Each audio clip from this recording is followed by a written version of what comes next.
To have the sitting Attorney General go on, and I'm gonna call it faux news. I know some of y'all love it, but it's fake to me.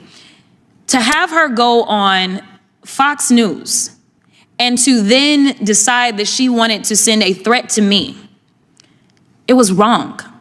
Because here it is, she is the highest law enforcement agent in this country, and people are watching and they are consuming this information, and they are believing that simply because I decided that I wanted to exercise my right to free speech, which I am not abridged from doing, that she then wanted to then politicize something that should not be politicized.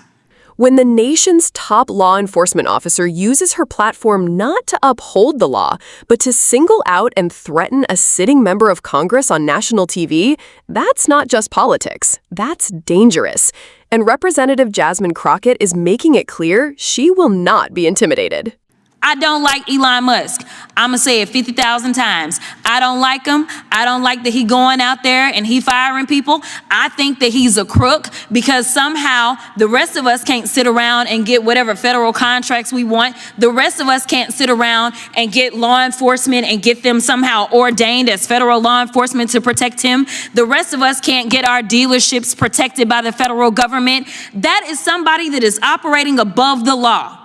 For whatever reason, just because he has a lot of money, more money than everybody else. And yes, I am happy to see that on my birthday, which is what I said, there were peaceful protests around this world against him because he is a problem.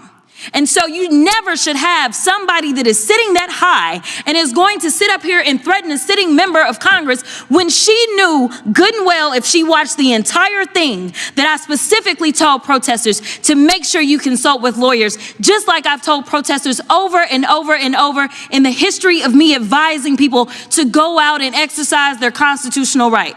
The fact that there are other sitting members that have received letters of threat from this new DOJ tells me that they are about retribution and they are not about following the law. The reason that our party, or I won't even say our party, our country is torn apart is because we can't even agree on right versus wrong. This should not be left versus right. The only thing that we're asking is that we have law enforcement that will show up when there is an actual crime. If somebody calls and says, hey, I need you to investigate this cyber crime, or I need you to investigate this child pornography, or I need you to investigate this robbery, then we want somebody to show up, and we don't want them to look at us and act as if just because I'm black or because I'm woman that I am not worthy of having that case investigated, because we have an administration that is continuously railing against diversity, equity, and inclusion, or we don't need people that show up that feel like diversity should not be valued. That is why we should have somebody that may show up and looks like me. The final thing that I'll say, because you've been gracious, is this. When I first became a public defender, I had no criminal defense experience. And I walked in and I told my boss, Charlie, I said, listen, you should hire me. He said, why? I said, because I'm black. Charlie looked at me like I was crazy. And I said, let me tell you something. When I walk in, I'm going to walk in with a level of rapport and understanding that maybe some of my other colleagues will not. Charlie offered me my job, and I worked my butt off, and I worked really, really hard for all of my clients, not just those that look like me, and that is what it looks like to serve. Thank you. What you just witnessed wasn't just a fiery speech. It was a lawmaker refusing to be bullied by one of the most powerful figures in government. Jasmine Crockett isn't mincing words here. She's calling out Attorney General Pam Bondi for what she describes as a public threat against her. Think about how extraordinary that is. A sitting attorney general, the nation's top law enforcement officer, using her platform on national television to single out and intimidate a member of Congress.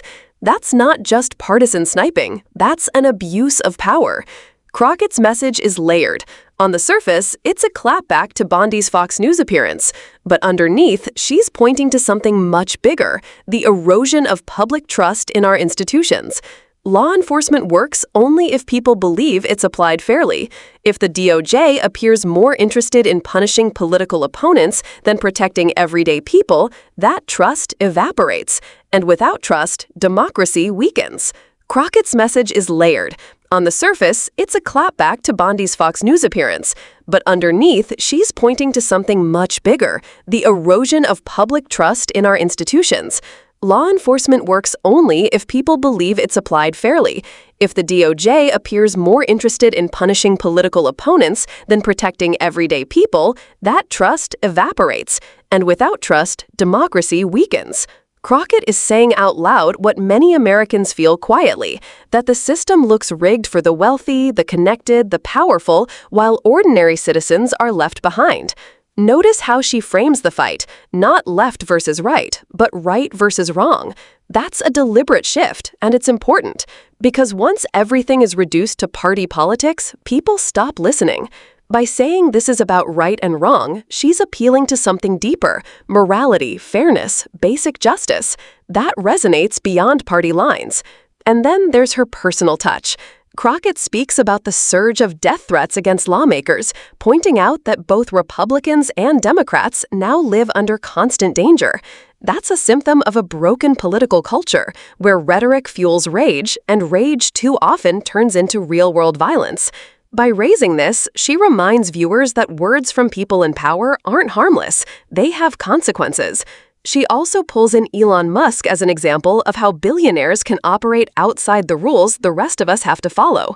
Whether or not you agree with her assessment of Musk, the larger point is clear: wealth and power often buy immunity in America. And when leaders in government reinforce that imbalance by protecting the rich while threatening dissenters, it corrodes the very idea of equal justice. Her story about becoming a public defender ties it all together. Crockett didn't just drop credentials. She illustrated why representation matters. She knew that walking into a courtroom as a Black woman gave her an understanding and rapport her colleagues might not have. That's not about identity politics. It's about the reality of human experience. People trust those who understand their struggles. And in a justice system that has historically marginalized minorities, having someone at the table who looks like the community they serve is not just valuable, it's necessary. So here's the bigger takeaway. Crockett isn't just defending herself. She's making a broader argument about democracy, power, and justice. When law enforcement becomes politicized, when threats become normalized, and when justice bends toward the wealthy instead of the people, democracy doesn't stand on solid ground. And if those in power can silence lawmakers through intimidation, what chance does the average citizen have? That's why this moment matters, because democracy isn't protected by silence. It's protected when people, whether in Congress or outside of it, speak out against intimidation, even when it's risky, even when it's unpopular. And this is where we come in. These debates can't just live inside Congress or in the media echo chamber. They need to live in our conversations too, in our communities, in our homes, in our comment sections. So let's talk about it.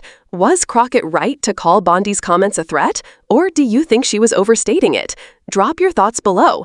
And if you believe in holding power accountable, no matter who wields it, make sure you subscribe and hit the notification bell so you don't miss moments like this.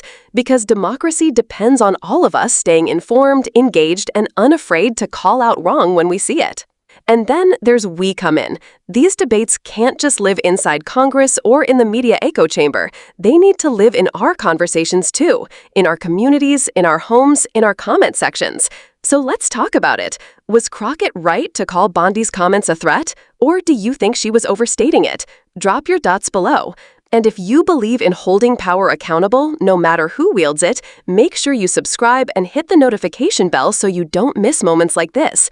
Because democracy depends on all of us staying informed, engaged, and unafraid to call out wrong when we see it.